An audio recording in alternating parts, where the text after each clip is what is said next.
大家好，这里是 Jeffrey Tech。下个月就是苹果的秋季发布会了。Jeffrey 翻了一圈先导爆料，除了最热门的 iPhone 16和苹果智能外，其中还有一条挺有话题度的爆料。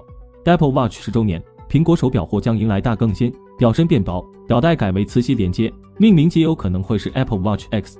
10年前 ，Apple Watch 作为乔布斯后时代的第一款 One More Thing 产品，出现在2014年苹果的秋季发布会上。一转眼 ，Apple Watch 都已经出了 Series 9了 ，Ultra 都推到了第2代了。根据彭博社 Mark Gurman 的消息，苹果在下个月的发布会上，除了会发布 Apple Watch X， 还会带来一款塑料材质的苹果手表。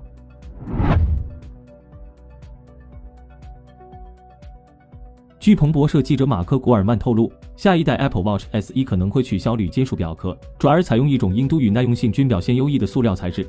塑料材质的应用意味着 Apple Watch SE 将拥有更加丰富的颜色选择。从非官方渲染图来看，新款手表可能推出包括鲜艳活泼的彩色版本，这些色彩不仅让人眼前一亮，也很容易让人联想到曾经风靡一时的 iPhone 5C。对于苹果公司来说，塑料版的 Apple Watch SE 可以大幅降低生产成本，从而拉开与标准版 Apple Watch 的价格差距，进一步满足不同消费者的需求。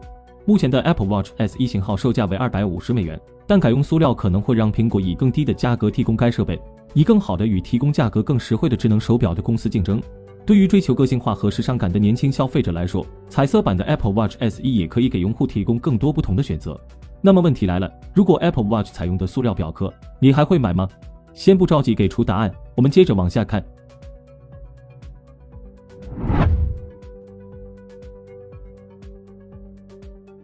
听到这个消息，大家第一反应就是用上塑料的 Apple Watch 会掉价不？先说结论，不会。我们展开聊聊几个原因。先从 Apple Watch 的产品系列来看，目前苹果官网在售的手表共有3个系列 ：Apple Watch Series 9、Apple Watch Ultra 2、Apple Watch SE。极有可能换上塑料材质的是 SE 系列，主流的 Series 和高端的 Ultra 还是会沿用之前的材质。相较于其他2个系列 ，SE 本身的适用人群就更年轻，价格也相对亲民。不过到目前为止 ，SE 并没有彰显自己独特的优势。既然单独成为一个系列，那从厂家的角度出发，特别是负责 SE 产品线的负责人，最不愿被贴上的标签就是阉割版。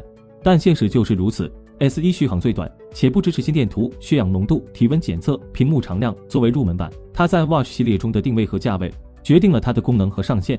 而让 SE 显得简陋的，实际上是和主流系列几乎没有区别的外观设计和用料。乍一看一模一样的长相，好像给足了面子，但许多重要传感器的缺失，让功能体验和主流系列少了一大截，这就给人一种省了开模费用，只在内部进行了暴力拆除的感觉。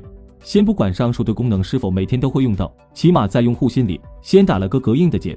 更矛盾的一点，主打年轻时尚的 SE 理论上应该有更多大胆张扬的配色，来迎合更有活力的青年市场。但你看看官网 SE 只有黑、银、金3种配色，而数字系列足足有8种。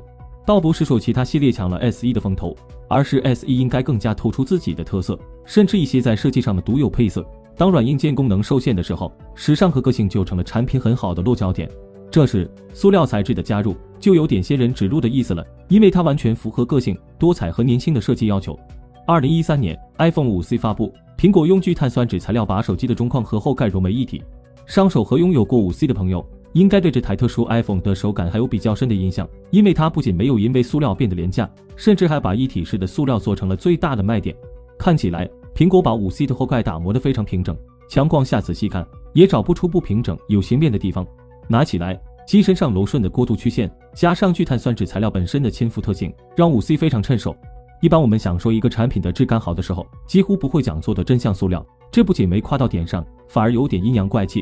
我们只从产品外观材质评 iPhone 5C 当年通过不被看好的塑料破圈，苹果把塑料做出了高级感。这块背板有陶瓷的光泽和玻璃的质感，塑料更好塑形，能容纳设计师更多大胆的设计。产品的颜色不受漆面和金属的限制，可以更奔放。塑料本身的弹性形变比金属好，更抗摔，维修成本也更低。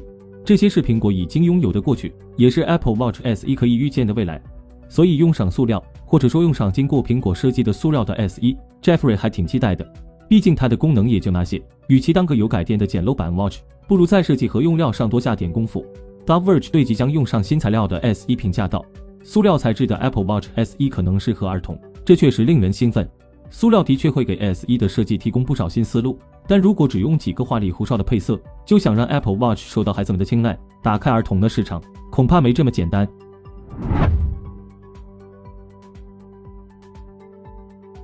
5月份 ，Google 发布了旗下全新的儿童手表 Fitbit SLTE， 它和即将到来的 Apple Watch SE 一样，外壳大面积采用了塑料材质。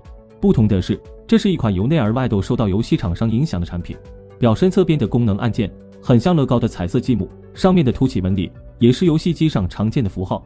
表带的连接方式也参考了过去 NES 和 SNES 游戏卡带的启动，每一次更换新的表带，机械结构解锁和卡紧的声音都很有小时候的感觉。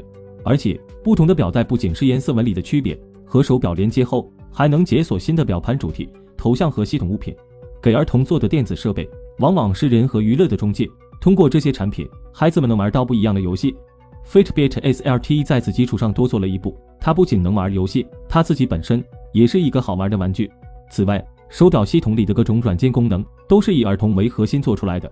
根据世界卫生组织的数据，80%的孩子没有达到他们的日常活动目标。怎样能让孩子主动地运动？游戏就是一个绝佳突破点。Fitbit SLTE 内置了很多小游戏，而每一款游戏都能让孩子动起来。马里奥赛车需要左右倾斜手腕来控制卡丁车的前进路线，钓鱼游戏需要向后甩动手臂，就和真的钓鱼甩竿一样。这些游戏虽然玩法多样，但核心都是参考了高强度间歇训练 HIIT 的原理，孩子们能在短时间的游戏中获得高强度的有氧运动和休息。当然奖励也不能少，闯关成功后，玩家可以得到相应的奖励钱，以此来兑换能装饰手表里虚拟房间和形象的物品。反馈对孩子非常重要，这也是让他们愿意动起来的原动力。像消息通知、血氧心率、睡眠监测这些确实很重要，但你几乎能在任何一个主流厂商的手表上体验到，反而是上述的定制功能，你可能只有购买了 Fitbit SLTE 这样的产品才能用上。也难怪 Fitbit SLTE 首发之后，国外许多网友都高呼到，这对于大人来说也极具吸引力。我们花了大篇幅来了解 Fitbit SLTE， 是因为它给智能手表市场提供了一个非常值得学习的模式：分众化。当下的大众智能手表求的是全，在功能一个不落的基础上，选择一下表盘是方是圆。如果是三方品牌就力求性价比，若是厂商自研的产品就和其本身的生态链紧密相连。这是一个不会出错的路线，但也失去了产品功能的趣味性。塑料能让产品在形态上有更多的可能，但真正能留住用户、打动人心的是由内而外，由硬件到软件，由外观设计到系统功能，把指定群体的需求做成产品的亮点。如果真如 Mark Gurman 所说的一样， Apple Watch SE 想要用新设计、新材料打开新赛道，那 Google 的这款儿童手表加上苹果本身对塑料材质的充分理解，就是一份已经验证为真的参考答案。以上就是本期视频的全部内容了。对于塑料表壳的 Apple Watch 你怎么看？欢迎和我们交流互动。想了解更多数码资讯，记得关注我们的频道。我们下期再见。